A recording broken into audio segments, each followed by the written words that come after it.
Albuquerque. This is Lindsay. This is Lorenzo. And this is What's Up ABQ. What's up, Albuquerque? This is Lorenzo. And this is Lindsay. And today we have Will Clattenburg. So Will, tell us kind of what you do and why you're here. Yeah, well, among other things, I am trying to be a writer, or, I attempt to do some writing like on the side. And to date, I've published 2 books and a few short stories, maybe like 10 or something in small journals and magazines. And my main job is teaching. I'm a teacher. So that's what I do for money, I guess. To make money to pay the bills. Nice. So we have 2. So one of them you gave to us, The Art of Fugue. Yeah. That's right. And then is this your most recent one? Yeah, last time around. Came out last year. Nice. Around April, around that time. So tell us a little bit about your most recent book, Last Time Around, because I was kind of perusing online before. So tell us a little bit about kind of where this story came from and what made you decide, yes, this is my book and this is what I'm going to go with. Sure. It actually grew out of, I went to New Mexico State for MFA program. And, part of MFAs is you write a thesis. It's a 3-year program. So the last year there, this was sort of my thesis idea. I've been sort of tossing around different ideas, and this one gained some traction, and I felt like I was able to start working on it like the end of the second year there. So basically, I went through the whole thesis class and everything, and was able to produce a manuscript. And since then, and I graduated in 2015 from there. But since then, I've tinkered around with it a little bit and, started submitting it various places, contests, publishers, that kind of thing. Nice. It was finally picked up in 2021, maybe. I'm losing the track of the time frame exactly. But it was a long time, and there was a long time where I didn't really work on, editing it too much more at that point, but just kind of sent it out. And an Australian publisher called In Case of Emergency Press indicated they were interested, and the process took a little time, but they finally said, "Oh yeah, well, we'd be interested in publishing it." And I had a contract and everything. I was paid with 2 books from them, free. So but the main thing for me was really just getting it out there and having it somewhere accessible. It's on Amazon and stuff, as well as their website, In Case of Emergency Press. And they spent a little time. There was some editing back and forth, which I appreciated as well, because I think that's important. I don't want to just send something out without anyone really looking at it too much, or more professional sort of gaze and stuff like that. So all in all, I think it was pretty normal for how book publishing goes in terms of the time frame. But I was happy with the work that we did together, and and it came out in last April or so. So what is the story about for those that are maybe interested in reading it or picking it up without giving away too much? I don't want you to spoil anything, but tell us a little bit about the premise of the storyline and kind of what inspired you to write the story itself. Yeah, well, it takes place in New York City, and the main character is kind of going through a time of change. It's kind of like a growth period, I guess.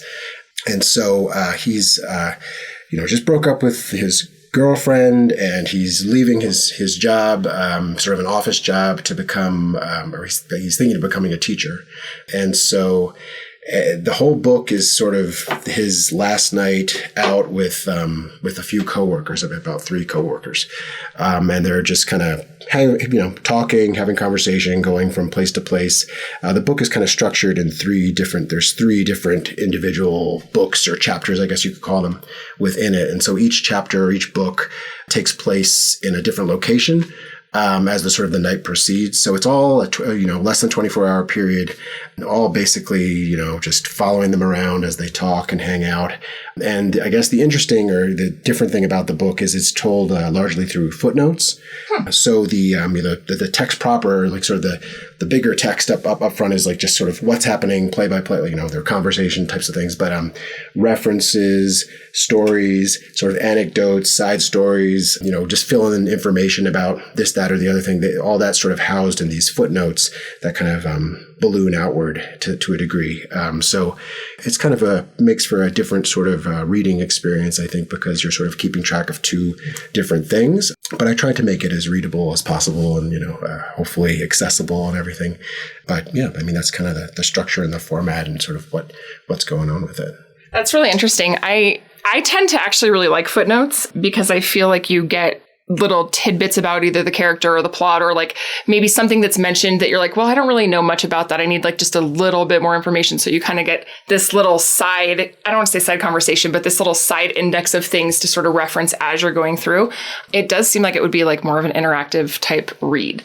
And that's really interesting. That's how my brain works anyway. So it's like, right, you know, when I'm telling a story, I'm thinking of a million footnotes on the side. So that's sort of, I think that was sort of my approach. I think in initial drafts, when I was getting feedback from people in the program at NMSU, that was things that people appreciated, sort of saying, oh, this is sort of how, you know, the brain works. You know, you think of one thing and you associate it with something else. And I think sort of it just sort of grew from there. And I didn't, originally it was sort of like based, you know, maybe about 10-page short story. And I felt like, well, maybe I could just keep going and see where it goes.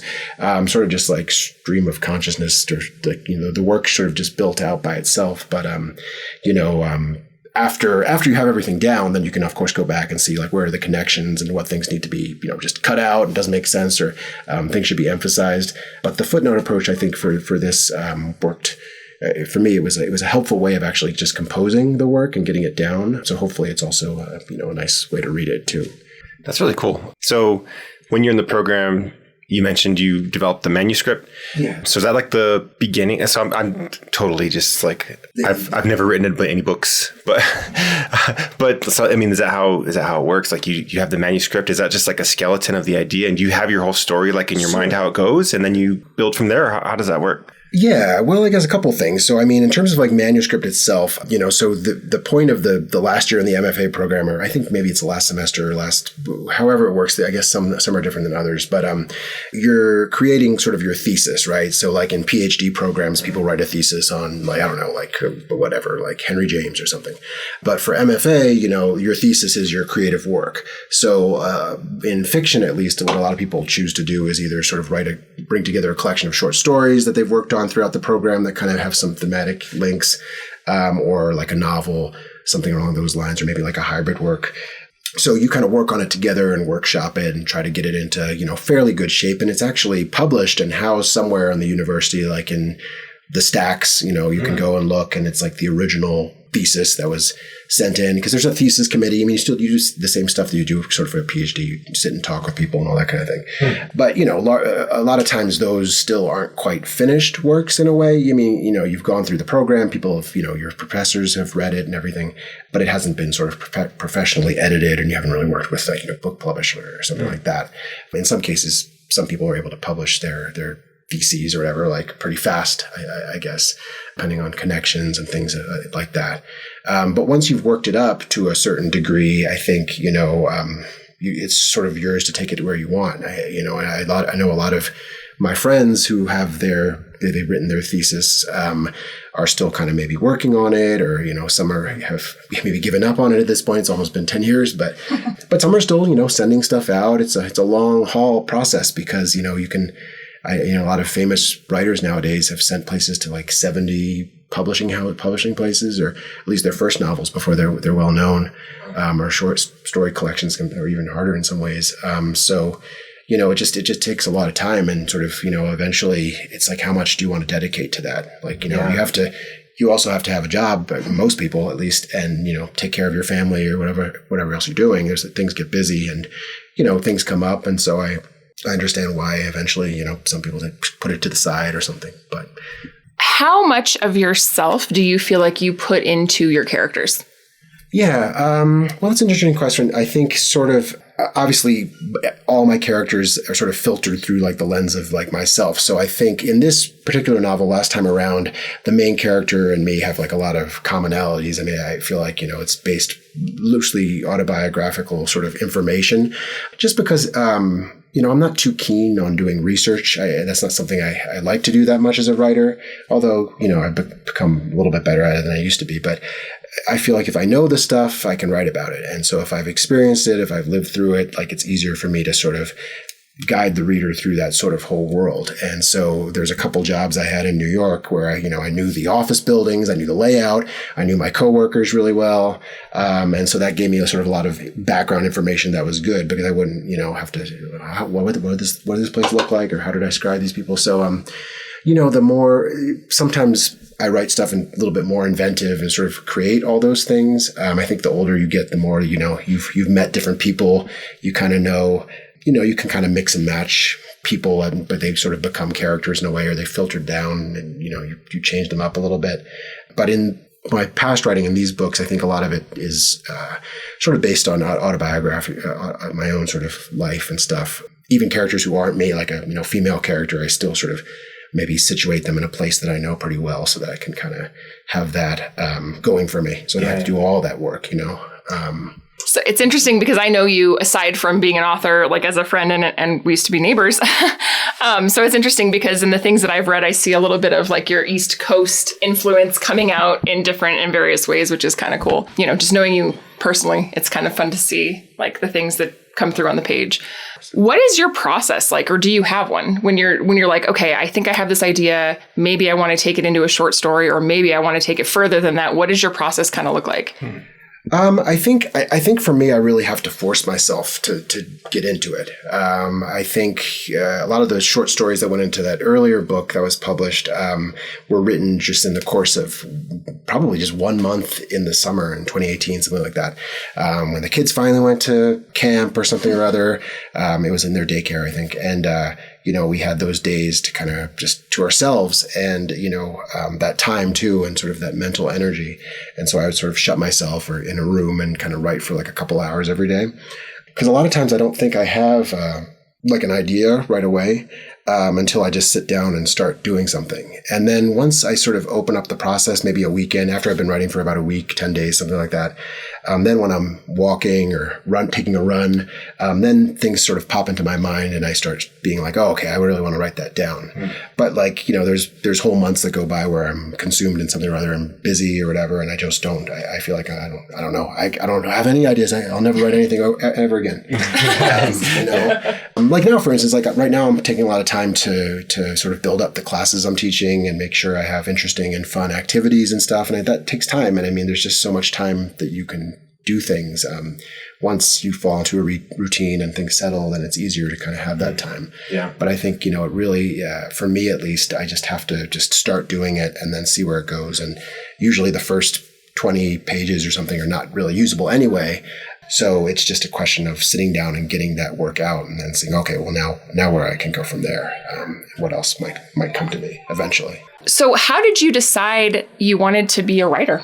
I don't know. Or did you? I don't know totally if it was a very conscious decision, but like a long time in school, I was writing, and even in high school, I wrote for the literary magazine, and I was probably an editor on the high school newspaper and things like that. But allegedly, yeah, right, exactly. So but even before that time, I had little notebooks and things, and I would write stuff down, and probably at least since second grade or so. So since that time, I've always really felt like I wanted to be a writer. I tried to read as much as I could and kind of thought there was like a romantic aspect to the whole career and everything.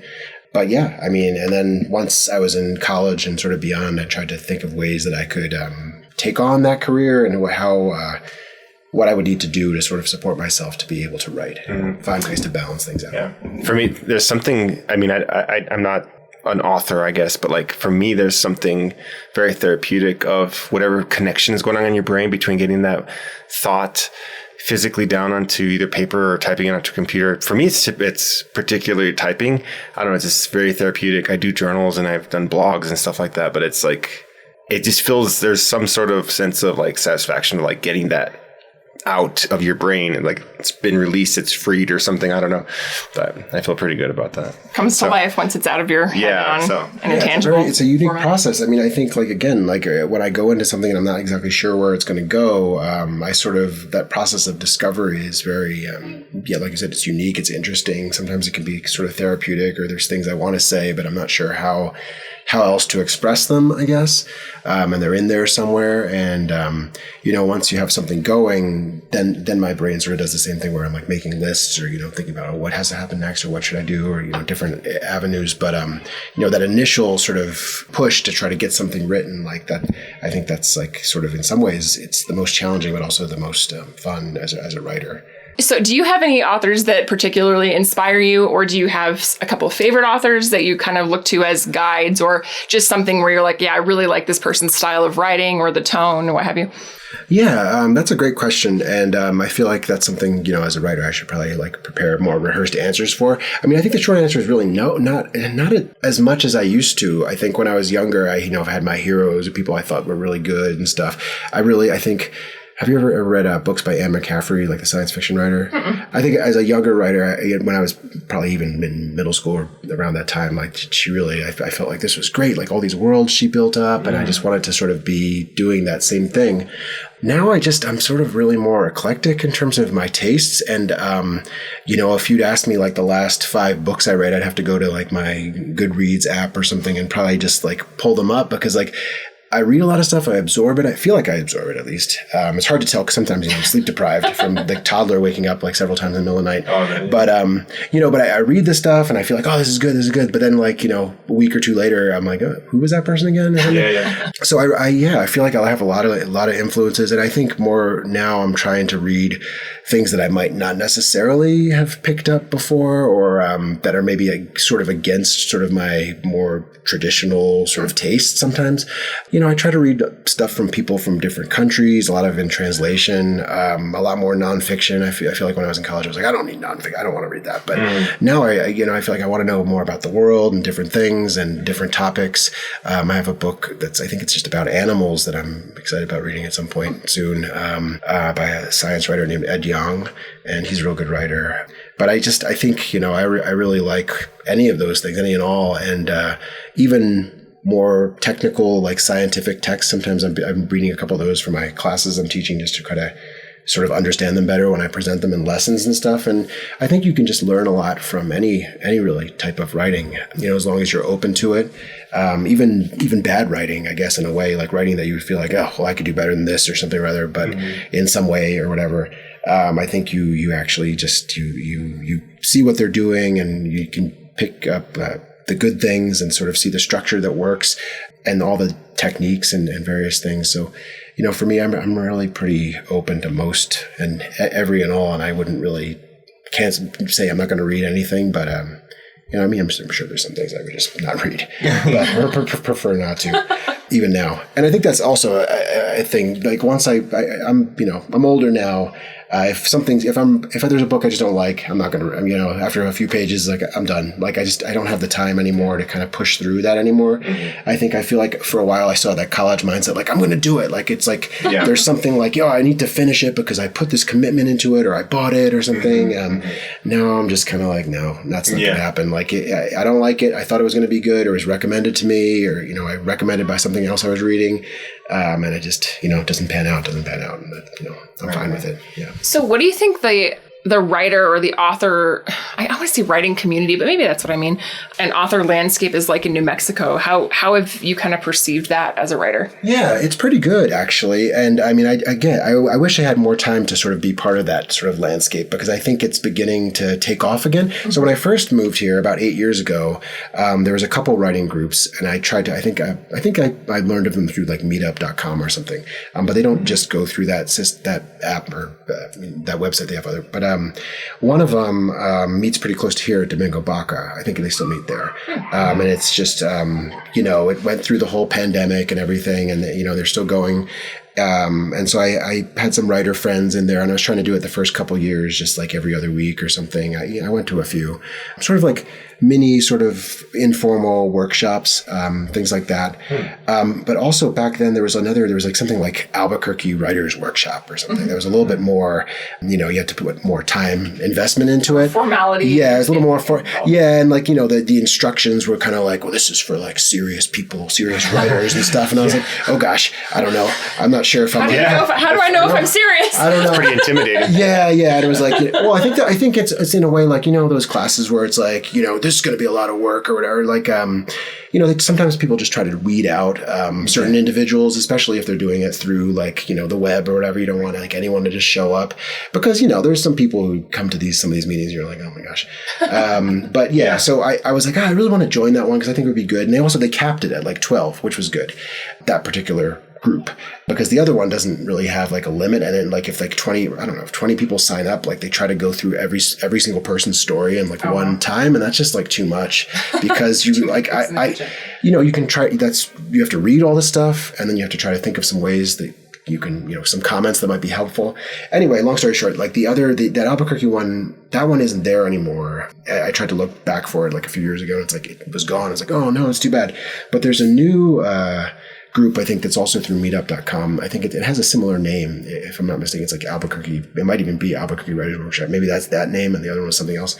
But that one, maybe the cap is about like 18 or so. But I think what they do that's better is they maybe limit the amount of stories that they talk about in one time. So even though they meet for like an hour and a half, maybe 2 hours, something like that, they'll only discuss like 3 or 4 stories.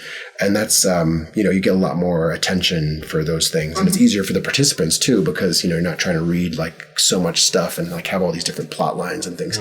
So that's a good writing community that I think is started pretty recently. The Cyber Scribes one, that's the one at Domingo Baca. That's a nice group. I know the guy who runs it. But a lot of the people who I used to work with there, I think they've gone on to other things.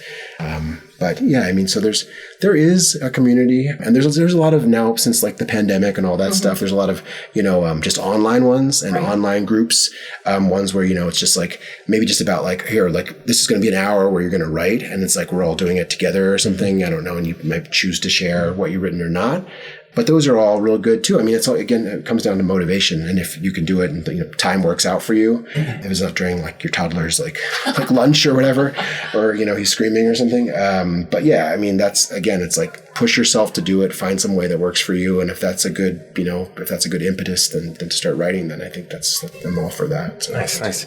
So within these communities too, do you all offer each other support for like the technical piece, like how to get published, or if you need art, or if editing, or I'm sure there's a lot that goes into writing a book. Like, do you find support in each other and find best practices amongst your guys?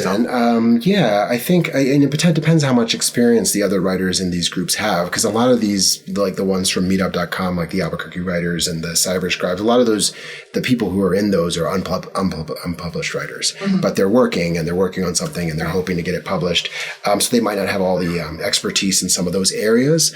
Although there was like this old guy who was teaching like the other one I mentioned, who seemed like he like published some stuff. So he was, I published this thing and this thing. So, it depends. And there's people who have some experience, or maybe they've worked in some aspects of publishing in some way, shape, or form, so they know some of those things. But that's an area that actually kind of gets neglected a little bit, not only just in writing community like groups, like small groups like that. They're more for just the community and like the friendship, I think. But even like the schools a little bit, I don't think they do a very good job. Like those programs that are supposed to be teaching you writing, they don't necessarily teach you the ins and outs of actual publishing, because it's more about like the fun of like the process and how you can make it good. But like at that point, they don't really take it too much further. So, I also forgot to mention there's a Taos like writers conference that's really good. Oh yeah. And I think it hasn't been around that long. I think this might be the 6th maybe or 7th year. How interesting. Like we were just talking to somebody for the game conference, and they said they had a conference in Taos. That's interesting that there's conferences in Taos. Summer. I think it's in July most times. And I think last summer it was in early July, but it's sometime in July. And they have like a keynote speaker. It's about 3 days. I think like 2 full days, like they have workshops and different things, and then, a half day, something like that. I haven't been able to go up there again, due to like family stuff and everything, but I'm hoping to, because it seems like it's a real cool place. And I mean, I like Taos in general, but it seems, it's like any sort of writers conference, you can sign up for the things you're interested in. And they do bring in some pretty nationally known writers who've published books at like, big presses and stuff. Yeah. So it sounds kind of fun. And I'm trying to remember, I think there's like some smaller events and stuff around town, but that's like the big one, at least. I feel like New Mexico in particular has a place that encourages a lot of creativity. Like it just seems like a very good place to write. Like if you want to find a quiet spot in some coffee shop in Santa Fe or Taos or Albuquerque or whatever. Right. Yeah. Like, yeah. So it's interesting that you say that. So little little footnote here. So I was at a thrift store the other day and they had antique books, and I like to peruse antique books because I've always liked that. Ever since I was a kid, I've collected like antique books. I have like a really old copy of The Brothers Grimm and then The Jungle Book. And so I found this book. That's mine. That's yours now. Yes. Gosh. So they had this book. I should go get it because it's inside. But it's a poetry book. It was written in 1920, and it's called The End of the Trail, and it's about Santa Fe. And the author wrote a bunch of poems about the end of the Santa Fe Trail. So all the poems are about different places in Santa Fe and things. And it's interesting because yesterday we were in Santa Fe for fiestas. And when we got back, I started kind of perusing through the book and like looking, and the feelings and the images and the words that he uses to paint this picture of Santa Fe are still really accurate today. Like, it was really interesting to read how, back in 1920, this person's perception of a place is pretty accurate, even like right now. I just thought that was really cool. And it's really cool that it's like New Mexico specific, and I can kind of compare my own perspective on that city. And then someone else, over 100 years ago who was in the same place at the same time, not the same time, but the same place at a different time, and see like, okay, what are we, Do you know what I think is really cool about that too is this person who wrote these words had no idea that like Lindsay from 2023 is going to be reading those words. So I think that's a really cool thing about writing is like your writings a lot of times are going to like outlive you. And I don't know, maybe even in you don't know maybe in a thousand years from now, maybe, they're going to stumble upon Will's books and read his stories and be like, oh, that's what it was like in the 21st century. No, it was just really cool. It was like a literary time capsule. I mean, I'm just looking at it. I mean, there's a poem called Burrow Alley, and I'm like, oh, this should be interesting. And I'm just going through and reading. And so I think, like you were saying, the landscape of New Mexico has always been kind of ripe for creative inspiration and artistic expression. And, from Georgia O'Keeffe, you had, I think T.S. Eliot came here and wrote for a while. D.H. Lawrence, too, I think, yeah. Yeah, there's a lot of artists, and, I've come to New Mexico and there's a reason, right? And done some work here. Yeah. So some of the best poems I've ever written were when we lived in Santa Fe and you were at work, and I would go to the La Fonda, to the lounge on Sundays because they had Cuban music and half-price margaritas. And a haunting. Yeah, I'd sit in the corner, I'd drink my little margarita, I'd do some writing, and I'd listen to Cuban music, and it was some of the best poetry I've ever written in my entire life. Sounds very relaxing. It was. So yeah, I think New Mexico definitely has a place or a seat at that table, if you will. 100%. So, Will, if somebody is wanting to write a book, let's say they're ready to publish it, what does that process look like? What should they know? How hard is it? What do they need to do? What should they be prepared for? Like they have everything ready to go? Yeah. Well, hopefully they're in a good position. I mean, I feel like one thing I had to learn is just like, the importance of editing and working with maybe like a professional, or even like I had a friend from the program who I worked with just for some editing help. Yeah, but once you have it and you feel like, there's nothing more I can do, it's in, it's ready to go. There's a few different avenues, I think. One of them probably would be just checking out that website submittable.com, because that has a lot of small presses, contests, book contests. It tells you sort of when the open reading periods are for different, various places like that. And so you can kind of, keep a little schedule going and see, what's available now. You can search on there for like novel or, manuscript, and stuff will come up. I mean, so you have to, be aware that some things are like, more authentic than others. So it's worth checking out anything, their website, and seeing like what they do, what it entails. What other books have they published? Like if you find some link and it's like they haven't published anything, it seems a little like small. I mean, the website doesn't look too good and hard to navigate, then, that might not be the first on your list. You might not hear back from them, or you would, and maybe might not be the most legit place. But that's a good resource. I mean, there's lots of others. And, depending on what route you want to go, again, you could look for an agent, literary agent. I think that's probably really helpful to get you. Most of those the bigger presses, the ones in New York and stuff, won't just take your you can't just like send them your manuscript. Okay, here you go. It probably won't even come back to you. It'll just be like destroyed, like on like site or whatever. So burn it instantly. They'll be like, they have a giant incinerator and they just it's like that's it. Yeah. No, yeah. So if you really want to, if that's what you think, if that's what you want to do, and you don't have, a lot of those connections, because some people have, some connections through way, shape, or form. Look at literary agent databases. There's various ones. You don't have to really buy any books for those anymore, because most of them you can just find yourself on the web. But it takes time. I mean, actually looking for a literary agent probably takes as much time as like writing an actual book, because you have to do a lot of research on them, because you have to see what things have they represented, sort of what's their common interest, would they be interested in the manuscript you have based on the things they've picked up in the past? Are they open for submission? Are they open for query letters or whatever? So there's a lot of work that goes into that, because some of them will be closed, or they're open at this period, but not this period. And it's like, the period they're not open happens to coincide with the time that you want to send your stuff out. So it's like, you kind of have to keep track of all that stuff.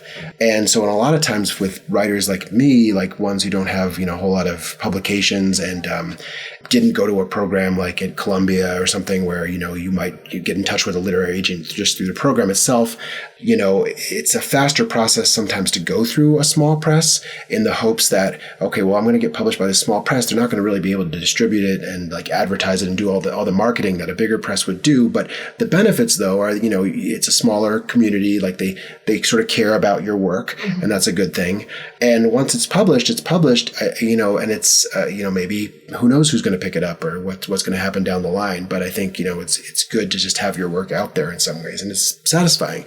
And, in some ways it's like, well, I've published my book, and that's sort of the goal, I guess, for me and others, I think. And, and so there's nothing really wrong with that. But, just even for small presses, those are big, very competitive places a lot of the times. So, and you shouldn't be discouraged by getting rejected over and over again, because, like I said, like a lot of pretty famous writers like Marlon James and other, like they've been rejected like 70 times, 75 plus times on their first manuscript. And now he's, famous, world famous, translated in all these languages and stuff.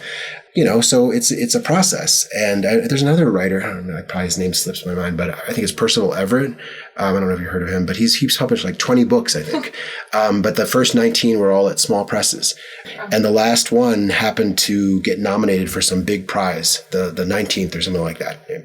My numbers might be off, but a lot of books down the line. And so he got a 6-figure deal for his 20th book because of this. He was on the short list for this prize, but he's already published like all these other books. And I'm sure like the first couple like were probably published at even smaller and less well-known places than like the last few. So it's just, it's a process. And if what your goal is to get your work out there and to have, hopefully other people read it, small presses can do their part for that. And eventually, if you're looking for fame and fortune or something, you might be able to find that might help. That might come your way or something, but it might not. But, it's just sort of that process. And I think, if you're putting your time into it, then you might eventually get there. You really don't know where someone's writing is going to end up. And I think that's really cool. It's so funny you're talking about all of this. So I went to high school with the girl that literally wrote the book Adulting, Kelly Williams Brown, shout out to you. So it's pretty funny because it's like, you just don't, you never know like where that book or that manuscript or that idea is going to end up at the end of the day. And that's, I think, part of the journey and part of the ride. And I think that's really exciting too, because there's a lot of opportunity. Mm-hmm. Yeah. Now, I've heard this, and I don't know if this is true. I'm assuming it is, but you should never have to pay somebody to publish your book, correct? We're on the same wavelength. I was just about to say, there's a few things you should look out for. And even on legitimate websites or publications like Poets and Writers or something, you just have to do your research and look into the actual publisher, because a lot of times now they have something that's called like the hybrid model of publishing. And what that means is, we'll you pay us this amount because we're going to treat your book like the way W.W. Norton or whatever, like Penguin Random House or something would. We're going to give you a good, good cover. We're going to do the editing or all this other stuff. Well, all those places do that, but they don't charge you for it, right? And a literary agent doesn't charge you up front to read your work or to comment on it, right? They take like a cut once it's, you've secured some sort of deal, but they don't charge you right away. So you have to be careful about that because, I guess it depends if you have money to burn and give to people just to publish your book. It's kind of in a way like self-publishing probably, right. Which there's some places that self-publishing, seems like it works well for some people and, they get their name out there. But very, very few self-published authors go on to sort of become really, really well-known and then published by one of those bigger places or even like a small press. There's some, so, it's not like impossible to do that, but I think it's much harder because, literary types tend to sort of maybe look down on that a little bit because it's not like you went through the whole sort of process on your own and, got published by some place that's really competitive or something. Because, if you're willing to pay for it, they'll publish it. And the hybrid thing is like sort of trying to sort of have it both ways, I guess, a little bit like, we'll take your money up front, but like we'll give you bigger royalties or something, or you'll get like 100% of the royalties, whereas like traditional publishing, they only give you like 7% or I don't know, something like that. So it's like, okay, so you make this investment and then you're going to end up like getting more back if you sell all these copies, right? But are they going to help you with the marketing? Are they going to arrange like book tours for you? Or are they going to do all that stuff so that you can get your name out there? I mean, it reminds me of maybe for more money. In those situations like Amway or like MLM where you buy all the product up front and it's just sitting in your garage and you're like, okay, now I got to offload it. Like everybody buy this stuff. Right. Yeah. And then you can buy all these copies for like a discounted price or something, but then you're the one going in your car trying to pawn them off and go to sign up and make your own reading events and do different stuff. So it really depends. And I think, even within that hybrid scene, I mean, there's some that are better than others. So, I mean, if, that's something that you'd be interested in, then, look into it. And for me, I think I just really wanted to have my work be published the traditional way with an actual publisher of some kind. It didn't really matter if it was small or not. So that's really what I stuck to. But at one point with this most recent book last time around, I sent it off to this place without doing all that research that I was just recommending. And they were like, oh, this is great. We love it and everything. This was like 5 years ago or so. And they're like, this is the way things work. You give us like $4,000 and, this is what we're going to do. And here's the contract. And I was like, well, that seems like a little high. And they're like, oh, how about 3,000 or whatever. I was You're like, this isn't like a I'm not really negotiating. That seems like a lot of money for like this whole thing. And so I feel like in the end, it just ended up being a waste of everybody's time because it's like I shouldn't have sent it to this place. And, they were like trying to, every now and then, for a year or two, they kept sending me emails like, oh, have you reconsidered and everything? It's like, yeah, I don't know. So, you really just have to, like I said, just do your research, look into it. And if you're not willing to pay money up front, which you don't have to in traditional publishing, then don't do it. Right. So what's next for you? Are you working on anything currently? Are you taking a break? I know you've got a lot going on in your personal life with kids and toddlers and teaching and, Is that a fair question? Sure. No, it's no. I'm sort of taking a break right now. I mean, I have some ideas like kind of tossed around. Like I'm thinking of a few things. So at least I have somewhere I think I might go. But actually when my son was, when he was a baby, before he could crawl, and I was watching him last summer or something, I did a good amount of writing for a couple months and tried to produce something that's sort of almost in book form, and it's in pretty good shape now. So that was my last sort of project that I was working on, and now I'm really just editing and seeing what I can do with it, and I'll be sending it out to different places and see what they have to say. But I think that's sort of my mode at this point. Like find a time, charge in, like kind of just like a bear that hibernates, sort of like you hibernate for a while and then like you wake up and then you're like, do all this stuff and then, time to hibernate. So right now I feel like I'm more like in the hibernating mode, but I do have some stuff that I've written that I'm going to try to sort of keep working on and hopefully send out eventually. So if somebody wants to check out your books, purchase your books, order them, where can they find them? Yeah, well, these two, The Art of Fugue and Last Time Around, are on Amazon. You can look right on there if you'd like. I do have a very minimalist website at this time, willclattenburg.com, I think. And it just has links to where you can get the books. I think you can order The Last Time Around directly from the publisher. I don't know. They might ship it all the way from Australia or something. So it might be better to get it from Amazon. Depends on how much you want to, payment and everything. I think for every book that purchased on Amazon, I think I get $3. Nice. So, nice. So yeah. So, halfway to a cup of coffee. Yeah. So, if 10 people publish the book, it's a nice $30. But, just the more it gets out there and stuff, the better. And I think it's on Goodreads too. So. Oh, there you go. Nice. So you've been in New Mexico for a little bit, East Coast man. So this is one of those questions at the end of our podcast that I usually drag out the rolling out of. But so chop. Red or green? Ooh, I'm going to go red. Yeah. Yeah. And if you're going to go somewhere in town or order red chili from somewhere in maybe, I don't know, you could do Albuquerque or just New Mexico in general, where do you go? To get the actual chili? Yeah. Or if you're going to go to like a restaurant. Like prepared or whatever, yeah. Prepared. Well, I probably just go to Smith's and the one that's on the side. like the Bueno or whatever. That's the one we use for like Thanksgiving, the turkey and everything. Yeah. And it's pretty good. It comes in mild, medium, hot, very hot or whatever. There you go. Straight to the point, right? There you go. And accessible too. Yeah, Bueno's bueno. Yeah. Bueno's bueno. No. Do you have a favorite like New Mexican restaurant or any place that you go if you're going to go out for chili? I think, what is that one on 25 that they have one in Santa Fe? Oh, Tomasitas. Yeah. I've gone there a few times and they have some spicy stuff there actually. Yeah, that's one of our favorites too. I like the tamales though. Yeah. Tamales are good. Tamales are probably my favorite of all Mexican dishes or whatever. So I always am on the lookout for like good ones because when I was teaching in APS, like there was moms who would like be like, "You want tamales or whatever?" And I'd be like, "Hell yeah!" And they'd like give me like a bag or something. And there was someone at Ventana Ranch where my wife worked who used to like a cafeteria worker would make their own tamales, and those are like awesome tamales. I want that. There's a couple places in the South Valley that I think have pretty good tamales and stuff. But I've also been burned on my tamales too. I think these going to be good. Like the Costco ones, it's hit or miss. Like, depends on who's in the kitchen that day. They're not always like the best. So I'm like, and I'm kind of picky about them too, I guess, at this point. So just like my reading too, if they don't like it, I'm not going to. You're not going to finish the whole tamale? I'm not going to do it. I might finish the whole tamale, but I might regret it later. Depending. So I have to ask this question too, because this is just one of those things I like out of curiosity, I need to know.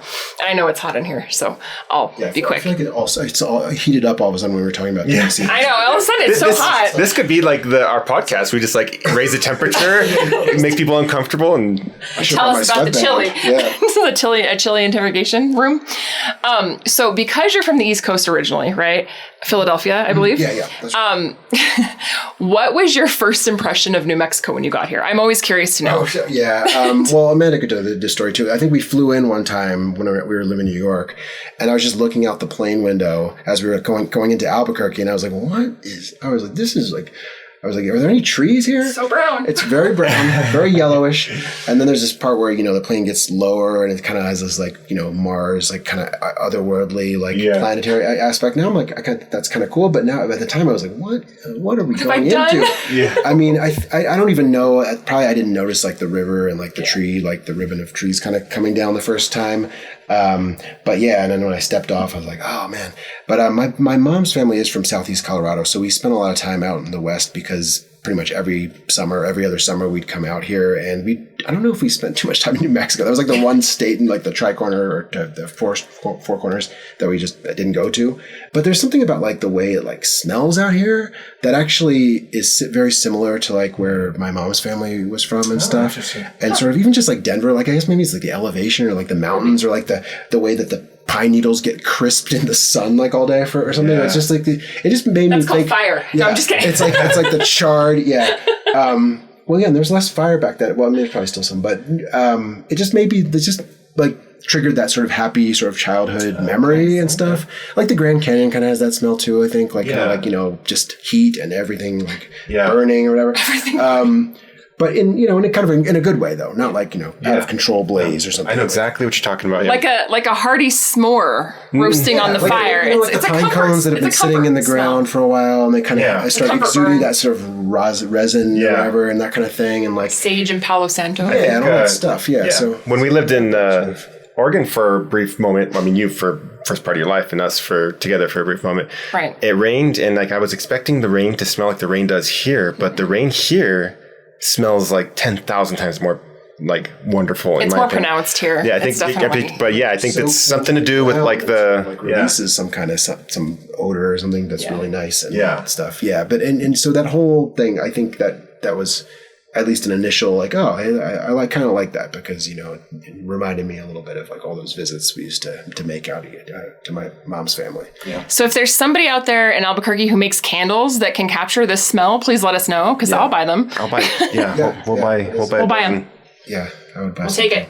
Nice. Okie dokie. Well, thank you so much, Will. I just said okie dokie. Now I'm off. Nerd alert. Yeah.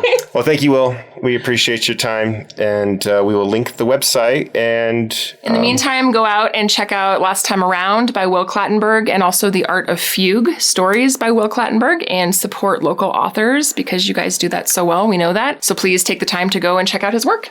All right. Talk to you on the next one.